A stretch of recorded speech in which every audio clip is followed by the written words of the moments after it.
Hey guys, welcome back to our channel. So இன்றைக்கு இதை பற்றி கதைக்க போகிறோம் பார்த்தீங்கன்னா ஒரு ஃபங்க்ஷனை பற்றி இப்போ கிரேட் 5 ஸ்காலர்ஷிப் நடந்துச்சுல்ல, அதுக்கு ஒரு ஃபங்க்ஷன் நடந்திருக்கு. அதில் நடந்த சர்ச்சைகளை பற்றிய கேள்விகளுக்கு சர்ச்சையான சம்பவங்களை பற்றி தான் நான் பார்க்க போகிறோம். ஸோ யாரை பற்றி பார்க்க முடியும்னா, ஒரு டியூஷன் டீச்சர், ஒரு கிரேட் 5க்குள்ள படிப்பிக்கிற ஒரு ஸ்காலர்ஷிப் டீச்சரா. இவங்க பேர் வந்து சிங்கள மீடியம் டீச்சரா பிரமுதித்த திசாநாயக்கா. இவங்க வந்து ஒரு சிங்கள மீடியத்தில் ஆன்லைனில் கிரேட் 5 ஸ்காலர்ஷிப்புக்கு கிளாஸஸ் வைக்கிறாங்க. ஸோ ஆன்லைன் கிளாஸை பற்றி நான் எதுவும் கற்றுக்கிறேன். ஏன்டா இவங்க நல்ல வடிவாகவே கிளாஸஸ் சொல்லிக் கொடுக்குறாங்க. அது மட்டும் இல்லை, கிளாஸில் ஏனோ தானு சொல்லிக் கொடுக்காம வீடியோஸில் அந்த பிள்ளைகளை பார்த்து, அந்த பிள்ளைகளை என்ன செய்யுதுன்னு பார்த்து அதுக்கேற்ற மாதிரி சொல்லிக் கொடுப்பாங்க. உண்மையிலே நல்ல டீச்சரோட நான் வீடியோஸ் 2-3 பார்த்துருக்கேன். ஒரு வீடியோ பார்க்கும்போது ஒரு சின்ன பிள்ளையும் ஒரு அண்ணன் வந்து சண்டை பிடிச்சு கொண்டிருக்கும் போது அதை ஒரு அழகான முறையில் அந்த 2 பேருக்கும் புத்திமதி சொல்லி அதை தீர்த்து வச்சு நல்ல வடிவாக படித்து கொடுக்குற ஒரு டீச்சர். ஸோ அவங்களை படித்து கொடுக்குறத பற்றியோ இல்லை இவங்க படிக்கிற விதத்தை பற்றியோ நான் எதுவும் கதைக்க போகிறது இல்லை. இப்போ கதைக்க போகிறது இவங்க ஆர்கனைஸ் பண்ண இந்த அவார்ட் ஃபங்க்ஷன். அதாவது ஸ்காலர்ஷிப்பில் பாஸ் பண்ண பிள்ளைகளுக்கு அவார்ட் ஃபங்க்ஷன் அவங்க ஆர்கனைஸ் பண்ணியிருந்தாங்க. இந்த அவார்ட் ஃபங்க்ஷனுக்கு இவங்க வந்த விதம் ஒரு ரொம்ப சர்ச்சையை உருவாக்கியிருக்கு.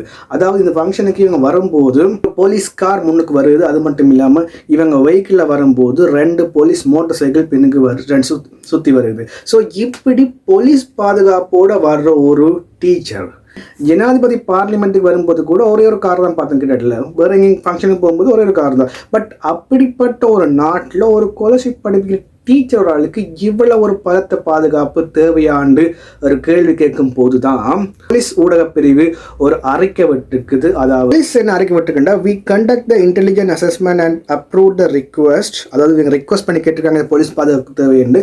ஸோ இவங்க வந்து போலீஸ் ஊடகம் வந்து அதில் வந்து அந்த ரிஸ்க் அண்ட் அசஸ்மெண்ட் பண்ணி தான் இதுக்கு அப்ரூவல் கொடுத்துருக்காங்க. காரணம் வந்து involve of security of for children's.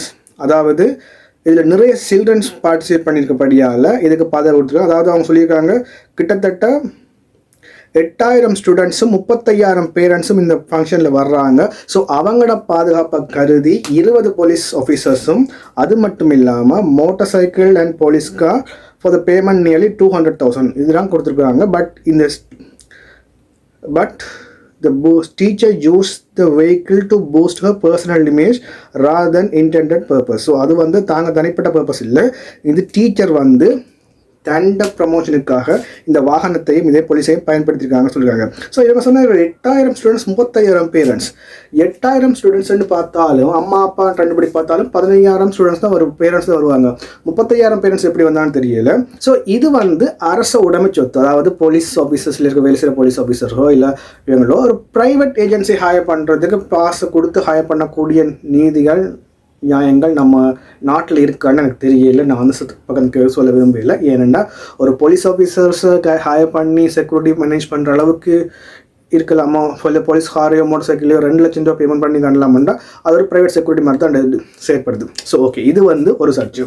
இதுக்கு 2வது ஒரு சாட்சி ஒன்று வந்தால் இவங்க கொடுத்த சர்டிஃபிகேட். அதாவது இவங்க இந்த ஸ்காலர்ஷிப் நேரம் பாஸ் பண்ண பிள்ளைகளுக்கு கொடுத்த சர்டிஃபிகேட். இந்த சர்டிஃபிகேட்டில் வந்து சைன் பண்ணும்போது இவங்க தங்களோட பேர் தங்களோட படிப்பு எல்லாம் கீழே போடுவாங்க.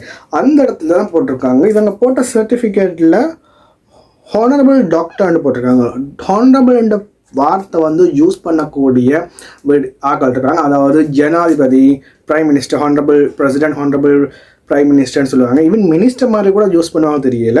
ஸோ அப்படிப்பட்ட வார்த்தை தான் இந்த ஹானரபிள். அதிமேதகு வந்து சில பல பேரை மட்டும் தான் கூப்பிடலாம். ஸோ ஒரு டியூஷன் டீச்சரை அதிமேதகுன்னு சொல்லக்கூடிய தகுதி யாருக்கும் இல்லை. அது வந்து doctor demonstrate socialist republic of Sri Lanka. So இந்த பதவி ஒன்று அப்படி ஒன்று இருக்குதான்னு எனக்கு தெரியல. அப்படி அதாவது டெமான்ஸ்ட்ரேட் சோஷலிஸ்ட் ரிப்பப்ளிக் ஆஃப் ஸ்ரீலங்கான்னு ஒரு டியூஷன் டீச்சர் ஒரு ஸ்ரீலங்காவோட ஒரு பதவியை பேரை யூஸ் பண்ணக்கூடிய அதிகாரம் இருக்குது. ஏன்னா ஸ்ரீலங்கா இது வந்து இப்படி பார்க்க போனால் இந்த சர்டிஃபிகேட் ப்ரொவைட் பண்ணுறது ஒரு ரிப்பப்ளிக் ஆஃப் ஸ்ரீலங்கா ரெப்ரசன்ட் பண்ணுற மாதிரி தான் சர்டிஃபிகேட் அப்ரூவ் பண்ணப்படுது. ஸோ அப்படி இவங்களுக்கு அப்ரூவ் பண்ண தெரியல. ஸோ அதை விட ரொம்ப முக்கியமான விஷயம் ஒன்று இருக்குன்னு தெரியுமா? இவங்க கீழே போட்டிருக்க பதவி இருக்குது.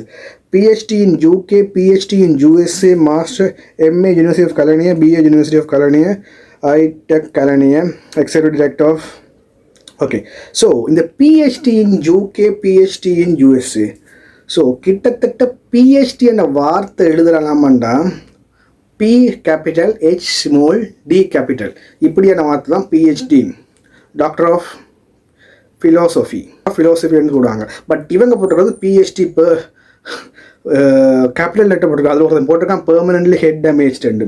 ஸோ இப்படியான அது பிஹெச்டி உண்மையில் இருக்கான்னு தெரியல, எனக்கு தெரியாது. பட் எனக்கு உண்மையில் ஏன்னா இப்போ நிறைய பொய்யான போலீஸ் சர்டிஃபிகேட்லாம் வந்துருக்கு. கிட்டத்தட்ட பார்லிமெண்ட் ஸ்பீக்கர் கூட பொய்யான சர்டிஃபிகேட் ப்ரொவைட் பண்ணி டாக்டரேட் கொடுத்ததால அவர்கிட்ட பதவி நீக்கப்பட்டுச்சு, அவர் பதவி நீங்கினார். ஸோ இப்படியான பொய்யான சர்டிஃபிகேட் யூஸ் பண்ணுறாங்க. ஸோ இந்த ஒரு ஈவெண்ட் ஆர்கனைஸ் பண்ணி இவங்க இப்படியான விஷயங்கள் செய்து இப்படி சர்டிஃபிகேட் பொய்யான பதவியில் போட்டு சர்டிஃபிகேட் கொடுக்குறது உண்மையில் என்னன்னு சொல்கிறீங்களா பார்த்தீங்கன்னா ஒரு மார்க்கெட்டிங். அதாவது ஒரு ஸ்காலர்ஷிப் வந்து அதாவது ஸ்காலர்ஷிப் புலமை பரிசில் அறிமுகப்படுத்தப்பட்டது ஏழை குழந்தைகள் சின்ன ஸ்கூலில் படிச்சுட்டு இருக்கு, அதாவது பெரிய ஸ்கூலுக்கு போகிறதுக்கு முடியாத பிள்ளைகள் இந்த ஸ்காலர்ஷிப் மூலம் பாஸ் பண்ணி பெரிய ஸ்கூலுகளுக்கு, அதாவது பெரிய பாடசாலைகளுக்கு போகக்கூடிய ஒரு வசதி வாய்ப்பா இந்த ஸ்காலர்ஷிப் இருக்கே தவிர வேறு எந்த யூஸுமே இந்த ஸ்காலர்ஷிப்பில் இல்லை. அதாவது ஆல்ரெடி இப்போ அண்ணன் மக கூட ஒரு ஸ்காலர்ஷிப் பாஸ் பண்ணால், ஸோ அதால் இந்த பயணமே அவருக்கு இல்லை. ஏன்னா ஆல்ரெடி பெரிய ஸ்கூலில் படிச்சுட்டு இருக்கேன். என் ஃப்ரெண்டோட மகள் வந்து ஸ்காலர்ஷிப் பாஸ் பண்ணால் ஒரு சின்ன கடவுள் சின்ன ஸ்கூலில் படித்தேன், இப்போ குட்ஷப்பட்டில் படிக்கிறோம். ஸோ பெரிய ஸ்கூலில் படிக்கிறோம். ஸோ இந்த ஒரு டிரான்ஸ்ஃபர்மேஷனுக்கு தான் இந்த ஸ்காலர்ஷிப் யூஸ் பண்ணதை தவிர வேறு எதுவுமே இல்லை. ஸோ கிட்டத்தட்ட பேரண்ட்ஸ் வந்து தங்களுடைய கௌரவத்துக்காக இந்த ஸ்காலர்ஷிப் யூஸ் பண்ணுறாங்க. அதால் தான் இப்படியான ட்ராமாக்களும் நடக்குது. ஸோ நீங்கள் பிள்ளைகளுக்கு ஸ்காலர்ஷிப் பண்ணுறது ஒரு எக்ஸாம், இது ஒரு எக்ஸாம் டென்ஷன், அந்த எக்ஸாம் ஃபியரை வர வைக்கக்கூடிய விதமாக பயன்படுத்துங்க. ஜஸ்ட் ஃபோர்ஸ் பண்ணி படிப்பிச்சு உங்கள் கௌரவத்துக்காக போஸ்ட் பண்ணி படிப்பிக்காதீங்க. ஸோ கிட்டத்தட்ட ஒரு மார்க்கெட்டிங் கேம்பெயின் செய்திருக்கிறாங்க, முழுக்க பொய்யான விதமாக தான் செய்திருக்காங்க. பட் அந்த டீச்சர் வந்து நல்லா படிப்பிக்கிறவங்க, நல்ல ஒரு டீச்சர், அதில் எந்த டவுட்டுமே இல்லை. பாய்.